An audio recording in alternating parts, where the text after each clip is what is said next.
¿Qué pasa? ¿Por qué desde el bosque llegan aullidos, gritos destemplados y palabras incomprensibles? Algunos han visto a las niñas, en lo más hondo del bosque, bailar desnudas, unir sus cuerpos con lascivia para ofender a Dios. También se ha visto volar pájaros negros con sus picos sangrantes, perros furiosos enviados por los 7 demonios. Seguramente, las inocentes niñas son ya siervas de Satanás. La modernidad, una época que muchos asocian con el despertar de la razón, el renacimiento del arte y la belleza.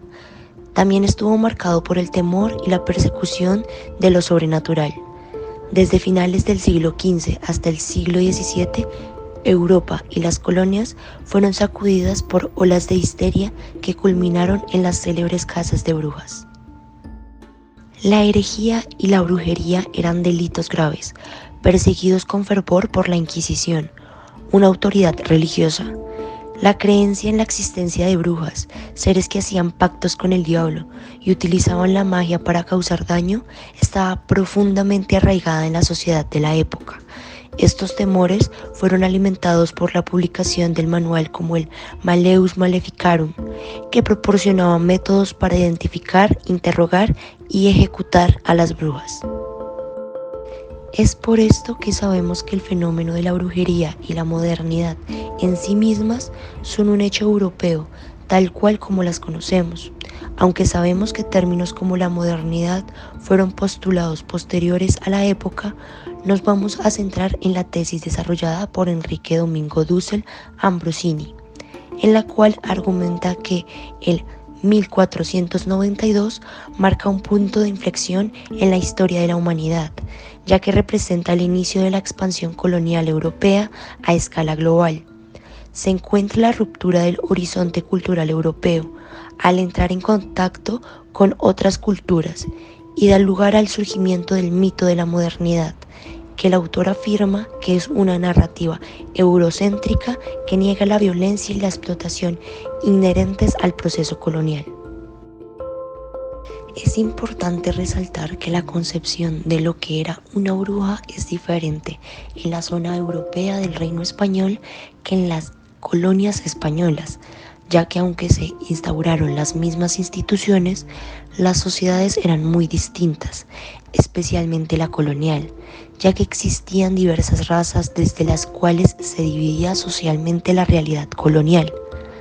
Mientras que en la teoría de las brujas europeas, quien cometía el acto de brujería era generalmente una mujer, ya que se concebían como débiles y podían dejarse influenciar más fácilmente por Satanás.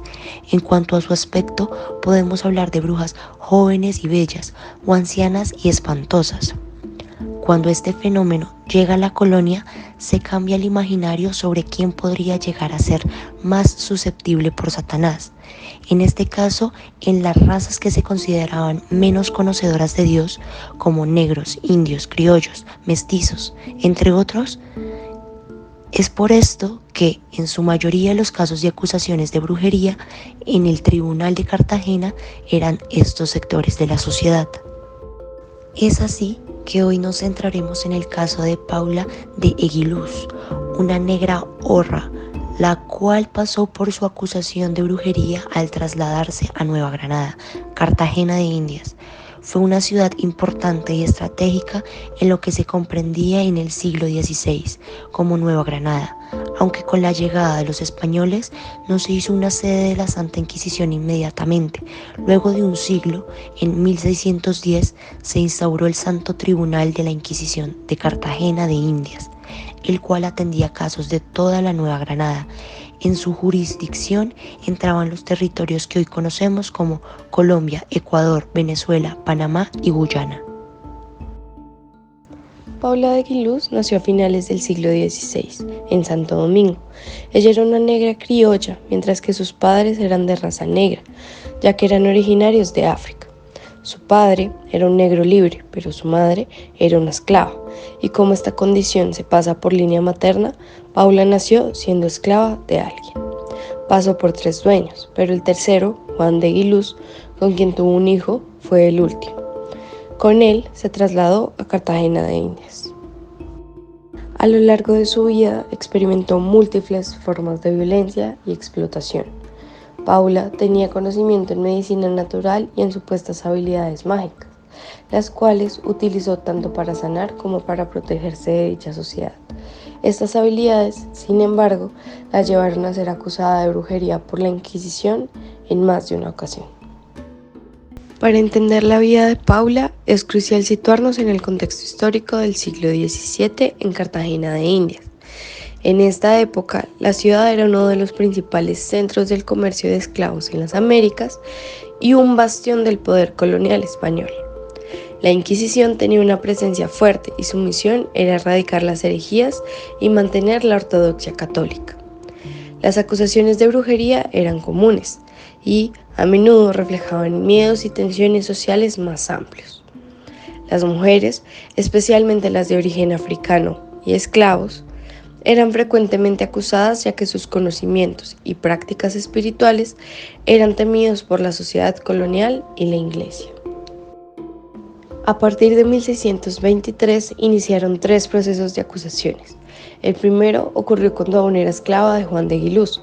Ese mismo año es sentenciada a 2 años de reclusión en el Hospital General, sirviendo a los enfermos, entre otras penas, y reconciliada.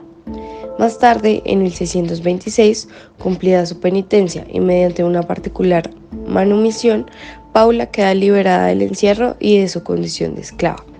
A partir de ese momento, como mujer libre, se gana la vida en diversas actividades hasta que, 6 años después, en 1632, es encarcelada de nuevo por la Inquisición y procesada bajo la misma acusación.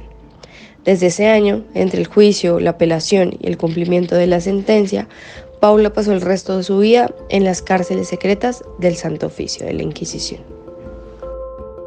Se le acusó de participar en aquelarres, de causar enfermedades a otras personas mediante hechizos, de tener pactos con el diablo, pero una de las acusaciones más interesantes es a lo que ella llamó el arte del buen querer, el cual consistía en la preparación de pócimas, baños, ungüentos y amuletos para ligar a los amantes o a los maridos infieles. Todo esto acompañado de rezos. Quienes más le compraban este servicio eran las mujeres blancas españolas y las mulatas libres.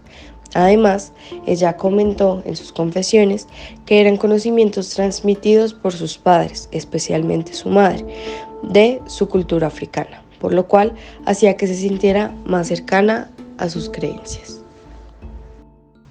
Es clave afirmar que la mirada contemporánea de las brujas está resignificada y sesgada históricamente, ya que no es posible ver a las mujeres brujas de la época moderna como revolucionarias o que hacían lo que hacían para atacar el poder dado. No, estas mujeres eran una permanencia desde la cosmovisión medieval, que aunque contrarias a la Iglesia, no encontraron cupo en el mito de la modernidad, como lo habla Dussel, en donde se concibe una idea de progreso lineal y universal a través de la razón.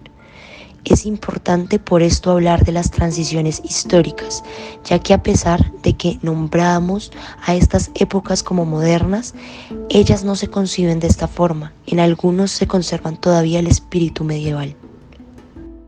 La modernidad traía consigo promesas de progreso, justicia y racionalidad, pero también fue una época de opresión, colonialismo y persecución. Entender estas dualidades nos ayuda a abordar los desafíos contemporáneos con una perspectiva crítica y matizada, reconociendo tanto los logros como las fallas de la modernidad en su búsqueda de un mundo más justo y equitativo. El caso de Paula de Guiluz se desarrolla en un contexto colonial, donde la modernidad europea se impuso sobre las culturas indígenas y africanas. Las acusaciones de brujería reflejan el choque y la imposición de una modernidad que no solo era tecnológica y científica, sino también imperial y opresiva.